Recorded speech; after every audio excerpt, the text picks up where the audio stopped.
Alors, on va faire une lotte au coulis de crustacés. On a gardé ces petites têtes de langoustine pour faire la sauce. C'est dans l'idée de ne pas acheter quelque chose d'autre pour faire la sauce, quoi, pour travailler. On va mettre un petit peu d'huile d'olive à chauffer et puis on va disposer nos carcasses de langoustine et on va les laisser rissoler en prenant soin de les écraser. Voilà. Alors, dans ces carcasses, on va ajouter une petite garniture aromatique composée de carottes, d'oignons, de poireaux qui va venir dans la recette en exhausteur de goût. Donc, il ne faut pas en mettre trop pour pas que ça devienne un bouillon de légumes. Vous voyez, ça commence à attacher un petit peu au fond, ce qu'on appelle les sucs.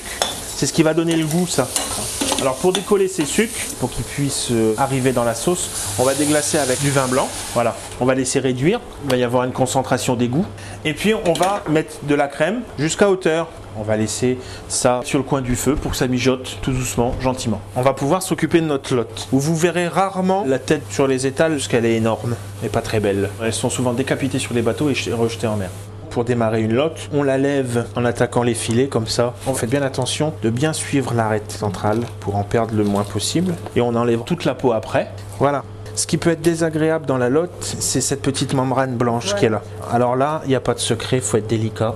Ça, vous pouvez bien demander à votre poissonnier de vous le faire.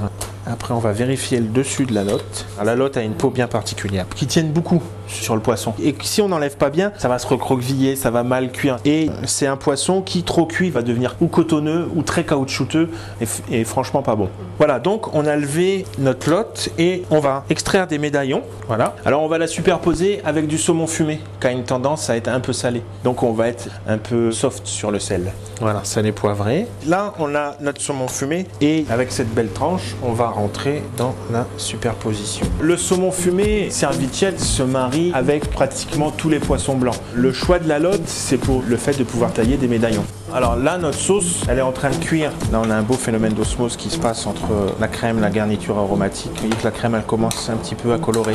Il faut faire attention quand on cuit de ne pas trop réduire. Il ne faut pas que ça boue à gros bouillon, sinon ça va réduire, la crème va épaissir et risque même de virer. C'est-à-dire que toute la matière grasse de la crème va se désolidariser de la matière liquide. Et alors si ça commence à faire ça, il ne faut pas hésiter à rajouter une petite goutte d'eau. Étant donné que c'est la partie liquide qui s'en va. Donc on remet une goutte d'eau et hop, ça repart en général. Voilà. Quand elle a cuit longtemps et qu'on a beaucoup de corail, on arrive à avoir des sauces qui sont beaucoup plus colorées. Vous voyez ? Et ça, c'est une sauce qu'on peut refaire avec plein d'autres crustacés. Si vous avez mangé des homards, vous pouvez très bien garder les têtes des homards et refaire cette même sauce avec des homards. Voilà, on va poser la lotte délicatement dans l'autocuiseur et puis on va couvrir. Il faut le laisser 5 minutes et surtout vérifier la cuisson pour pas que la lotte devienne, comme on disait tout à l'heure, ou cotonneuse ou vraiment très caoutchouteuse, ce qui est fort désagréable. Alors là, on a les beaux épinards de jardin. On va faire fondre un petit peu de beurre. Vous voyez, on a un petit beurre noisette, c'est excellent pour les épinards, ça. Ça les fait chanter et ils vont fondre plus vite. Il faut préférer assaisonner les épinards avant qu'ils ne cuisent et en hauteur, parce que la feuille va se recroqueviller pour pas tomber sur des amas de sel ou de poivre. Il faut l'assaisonner en pluie, bien en hauteur. Voilà. Et ça va très très vite à faire. Hein. Voilà. Là, ils sont cuits. On va vraiment avoir un résultat voilà, bien vert. La belle couleur vif des épinards. Si on les cuit d'avance et qu'on les réchauffe et qu'on les repasse, les épinards vont devenir un peu plus marrons. Et voilà. Donc là, si la lotte est cuite, on est bon. On peut aller servir nos invités. On va disposer nos épinards. Voilà. La superposition de lotte et saumon fumé. Le fait que la lotte ne tienne pas forcément et qu'elle s'ouvre un peu façon éventail, c'est aussi un signe de fraîcheur de votre poisson. On va laisser le plat vivre et se finir tout seul. Et voilà, la crème de crustacés. C'est très simple. Et la cuisine, c'est quelque chose de très simple. L'important, c'est d'avoir un bon produit, une cuisson juste, un bel assaisonnement.